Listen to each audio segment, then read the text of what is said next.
जय श्री कृष्ण। पुरुषोत्तम मास के 19वें दिन की कथा। नारायण जी ने कहा, हे नारद, भक्तवत्सल भगवान अपनी वाणी से सुदेव ब्राह्मण को प्रसन्न करते हुए बोले कि हे द्विजराज, जिससे मैं प्रसन्न हुआ क्या तुम यह नहीं जानते?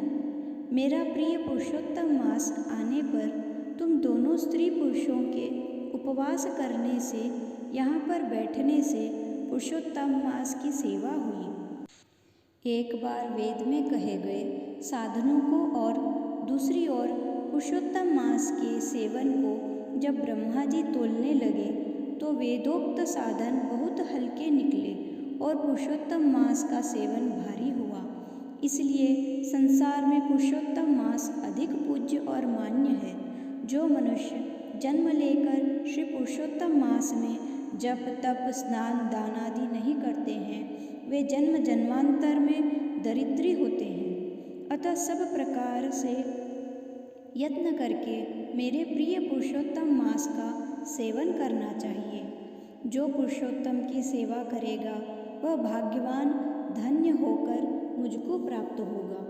श्री नारायण बोले, इस प्रकार हे मुने, जगदीश्वर हरि भगवान कह के तत्काल गरुड़ पर चढ़कर अत्यंत पवित्र वैकुंठ लोक को चले गए। स्त्री सहित सुदेव ब्राह्मण मृत प्राय होकर फिर जीवित हो गए और सुखदेव को देखकर रात दिन अत्यंत हर्षित होते रहे और कहने लगे कि यह अत्यंत आश्चर्य की बात है कि ऐसा मास कहीं भी न देखा न सुना।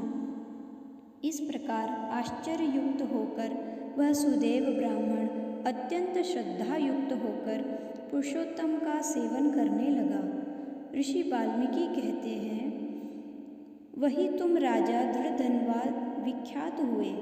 हे राजन, पुरुषोत्तम मास के सेवन से संपूर्ण सिद्धियों के भोगने वाले हुए। हे राजन, जो तुमने मुझसे पूछा था सो सब मैंने तुमको बतलाया और पूर्व जन्म में जो सुखदेव तुम्हारा पुत्र था वही तोता था। हरि ने उसको जिलाया और सुखदेव 12,000 वर्ष तक आयु भोग कर वैकुंठ को गया। वही सुखदेव वन के सरोवर में बट के वृक्ष पर बैठकर संसार सागर में डूबे हुए विषय रूपी सर्प से तुझको अपने पूर्व जन्म के पिता को देखकर कृपा से युक्त हो चिंतन करने लगा कि यदि मैं इस राजा को बोध नहीं कराऊंगा तो मेरा भी बंधन हो जाएगा। इस प्रकार मेरा इन श्रुति के वचनों को जानना वृथा हो जाएगा। इसलिए मुझको अपने पूर्व जन्म के पिता का उपकार अवश्य करना चाहिए। ऐसा सोचकर ही उस तोते ने तुमको ज्ञान दिया।